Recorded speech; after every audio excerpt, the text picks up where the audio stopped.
સુરત શહેરમાં ડિજિટલ એરેસ્ટના નામે ગુનાનો ભાંગફોડ થયો છે. મુંબઈ ક્રાઇમ બ્રાન્ચમાં બોલતા હોવાનું કહીને એક ફરિયાદીને મોટા કિસ્સામાં ફસાવવાની ધમકી આપી તેની પાસેથી 19 લાખ રૂપિયાથી વધુનો ફ્રોડ કરવામાં આવ્યો હતો. આ બનાવમાં મહેસાણાના રાધનપુર પરથી હિરેનકુમાર પટેલ નામના શખ્સની ધરપકડ કરવામાં આવી છે.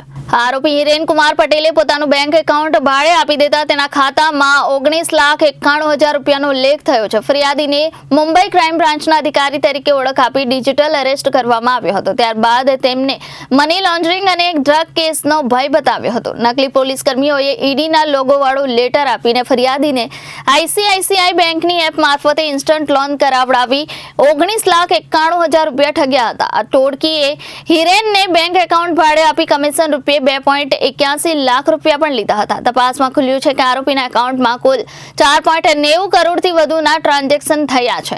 હિરેનના નામે national cyber crime reporting portal પર પણ 14 ગુના નોંધાયેલા છે, જેમાં તમિલનાડુમાં 4, મહારાષ્ટ્રમાં 3, પશ્ચિમ બંગાળમાં 2, કર્ણાટકમાં 2 અને હરિયાણા, ગુજરાત તથા ઝારખંડમાં 1 ગુનાઓનો સમાવેશ થાય છે. આ વ્યક્તિનું એકાઉન્ટ અનેક સાયબર ફ્રોડ કેસમાં સંડોવાયેલું છે. આ કાર્યવાહી હજી ચાલુ છે અને વધુ આરોપીઓ સામે પગલાં લેવામાં આવશે. સુરત સાયબર ક્રાઇમ પોલીસની કાર્યવાહીથી એક મોટો સાયબર ફ્રોડ રેકેટ બહાર આવ્યું છે. હવે આ તપાસ આગળ વધશે કે હિરેનનો સંપર્ક કઈ ટોળકીઓ સાથે થયો હતો. મહેસાણાથી એક આરોપીની ધરપકડ થયા બાદ વધુ ટોળકી સામે પણ કાર્યવાહી કરવાની શક્યતા છે. સુરત પોલીસ દ્વારા સાયબર ગુનાઓ સામે જાગૃત રહેવાની અપીલ કરવામાં આવી છે. એક ડિજિટલ એરેસ્ટ ના કામનો આરોપી છે. આ કામના જે ફરિયાદી બેન છે એ વેબ ડિઝાઇનર તરીકે કામ કરે છે અને 2024ના વર્ષમાં એક દિવસે એમને કોલ આવ્યું હંમેશા અને સામેવાળાએ ફેડેક્સના કર્મચારી હોવાની ઓળખ આપી અને એ ફેડેક્સવાળાએ કર્મચારી એમને એમ કીધું બેનને કે તમારા નામથી એક પાર્સલ મુંબઈથી ઈરાન જવા માટે મુંબઈ એરપોર્ટ પર પકડાઈ ગયેલ છે અને એમાં 300 ગ્રામનું એમડી છે અને આ પાર્સલ માટે તમારો આધાર કાર્ડ નંબર અને તમારો ફોન નંબર યુઝ કરવામાં આવ્યું છે. તો જો આ પાર્સલ તમારું નથી તો પછી તમારે મુંબઈ ક્રાઇમ બ્રાન્ચ સાથે વાત કરવી પડશે.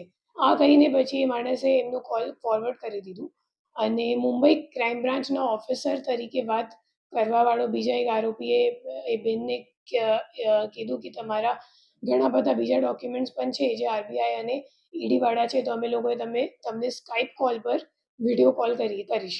પછી એ લોકોએ સ્કાઈપ કોલમાં બેનને વિડીયો કોલ કર્યું અને ખોટા દસ્તાવેજી પુરાવા જેમાં ઈડી અને આરબીઆઈનો સ્ટેમ્પ હતો એ એમને બતાવ્યું.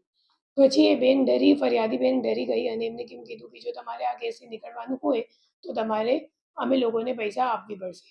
જ્યારે આ ફરિયાદીએ એમ જણાવ્યું કે મારી પાસે અત્યારે ખાતામાં પૈસા નથી, તો આ આરોપીઓ બેનને એમ કીધું કે તમે મોબાઈલથી આઈસીઆઈસીઆઈ બેંકમાંથી ઇન્સ્ટા લોન લઈ લો અને પછી અમે લોકોને પૈસા ટ્રાન્સફર કરો. અને આ ફરિયાદી બેન એમના વાતોમાં આવી ગઈ અને પછી 19,91,000 રૂપિયા આ બેને ટ્રાન્સફર કરી દીધી. જ્યારે આ કોલ ચાલુમાં હતી ત્યારે સાંજે 7 વાગે એમના પતિ જ્યારે ઘર આવ્યા તો એ સામેવાળાએ ડરી ગયા અને એ લોકોએ કોલ મૂકી દીધું અને ત્યારે પતિને ખબર પડી ગઈ કે આ બેન સાથે ફ્રોડ થઈ ગયું છે. પછી એ લોકોએ સાયબર ક્રાઇમ પોલીસ સ્ટેશનમાં ફરિયાદ નોંધાવી.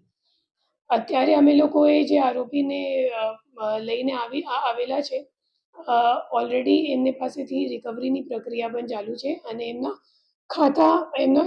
ખાતું HDFC બેંકમાં કરંટ અકાઉન્ટમાં હતું. એમનું નામ છે હિરેન પટેલ અને એમના ખાતાઓ NCCRBમાં કુલ 14 જેટલા અન્ય કંપનીઓમાં પણ સંડોવાયેલ છે અને આ આરોપીને 2,81,000 જેટલા રૂપિયા કમિશનમાં મળ્યું હતું અને આ ફરિયાદી બેનને પોલીસે ઓલરેડી આજ દિન સુધી 10,86,000 જેટલા રિફંડ અપાવી દીધું છે અને હવે જે બાકીમાં છે એ પણ હિરેન પટેલથી રિકવરી કરવાની પ્રક્રિયા ચાલુમાં છે.